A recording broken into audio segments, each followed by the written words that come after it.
Number 6, real numbers.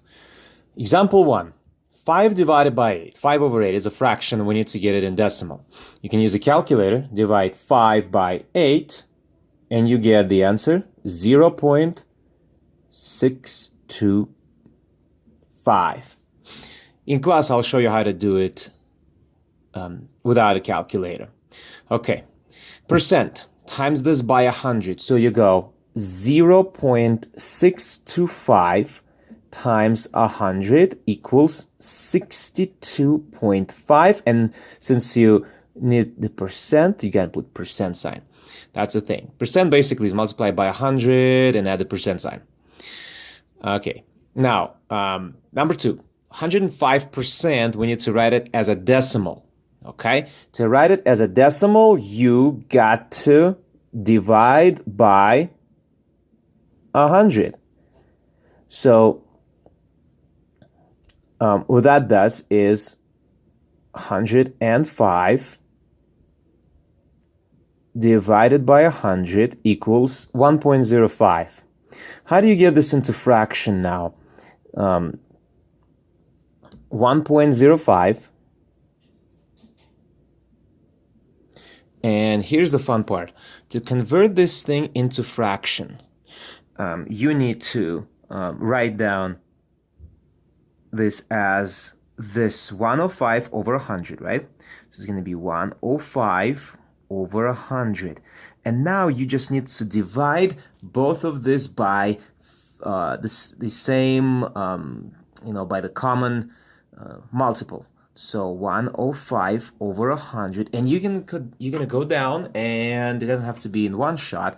So we know that both of these can be divided by 5, because 5 and 0 here at the end. So divide both sides by 5. Okay, since it's a common multiple, it doesn't have to be the least common multiple, the greatest, and whatnot. So look it up. Look at here. So 100 divided by 5 is easy, is 20.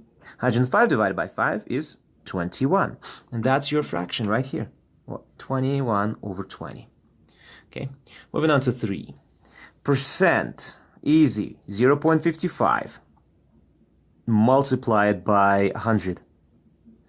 The answer is 55%. Very nice.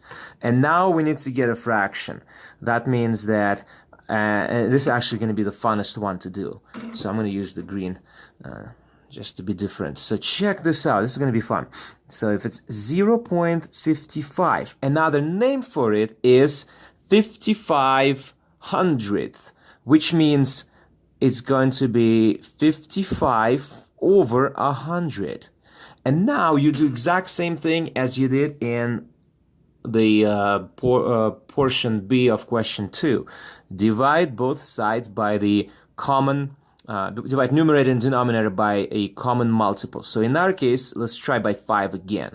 So dividing this by 5 is going to get you 11 in numerator, and the denominator is going to be 20. At this point, it's completely simplified. So the fraction is 11 over 20.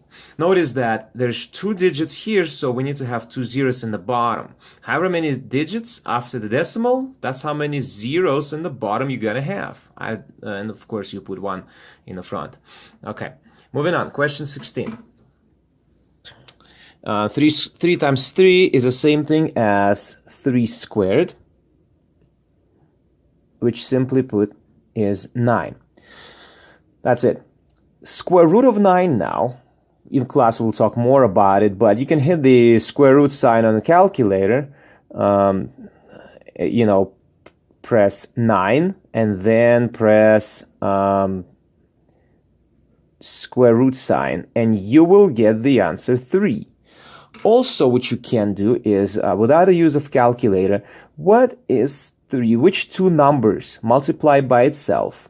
Which number multiplied by itself gives you 9? It's 3 times 3. And here's what's going to happen here.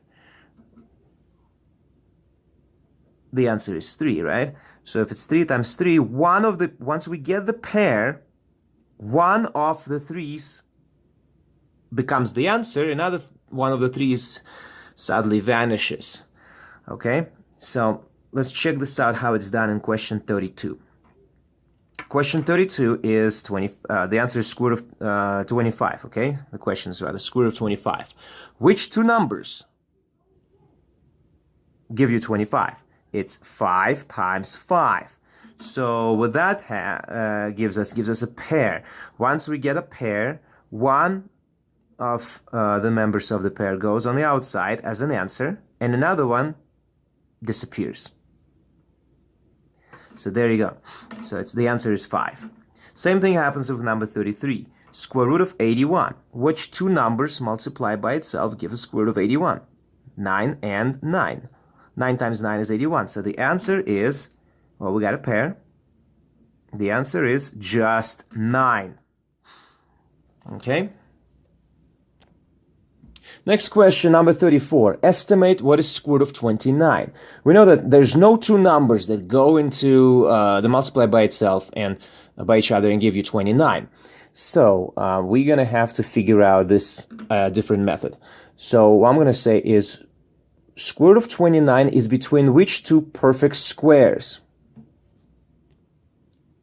And here are the perfect squares. Square root of 1, square root of 4, because 1 times 1 is 1, 2 times 2 is 4, 3 times 3 is 9, 4 times 4 is 16, 5 times 5 is 25, 6 times 6 is 36, and 7 times 7 is 49.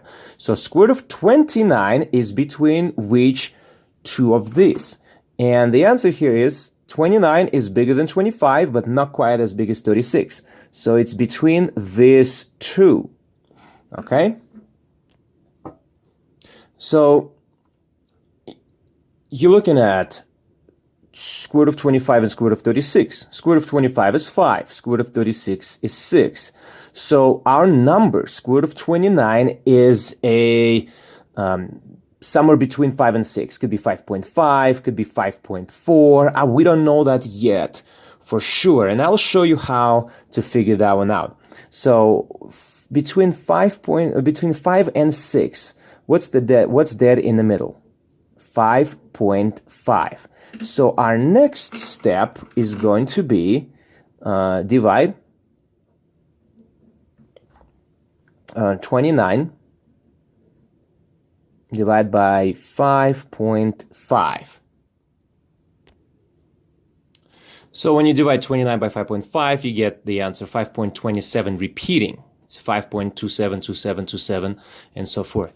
Now what you're going to do, your next step is to find the average of 5.5, which we knew right between 5 and 6, and the new number 5.27. Okay, so how do you do that? It's 5.5 plus 5.27 divided by 2, and you're going to get finally the answer. You're going to get the answer. Okay, so it's 5.5 plus 5.27 is 10.77. Divide that by 2, you get 5.38, 5.385, which is approximately 5.39. That's how you do an approximation sort of without a calculator. All right?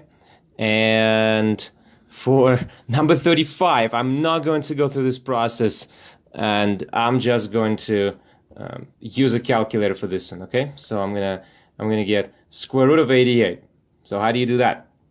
If you have the basically, if you have a calculator, you just type in 88, and then you type this symbol right here, square root, and you should get the answer 9.38.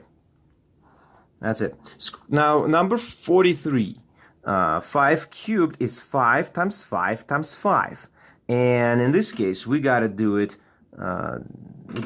all together, kind of, sort of. So 5 times 5 is 25, and drop this down so you don't forget it, times 5. Okay, 25 times 5, the answer is 125. So the answer is 125. Okay, 6 cubed, that little 3 on top of 6 means 6 times 6 times 6. Okay, so it's going to be something like this. 6 times 6, we're going to start as 36. Times, don't forget to drop down the 6, okay? Once you multiply them to they're gone. 36 times 6 is 216. So the answer is 216. Okay, and now last question is 44. Cube root of 1, what is it? So that means which number times itself? We need not a pair now, we need a triplet. 1 times 1 times 1. So the answer is 1. Okay? It's cube root. Now, cube root of 8 is which number times itself 3 times gives you 8. In our case, let's try it. 2 times 2 times 2 is 8. So once we get a triplet, the answer is 2.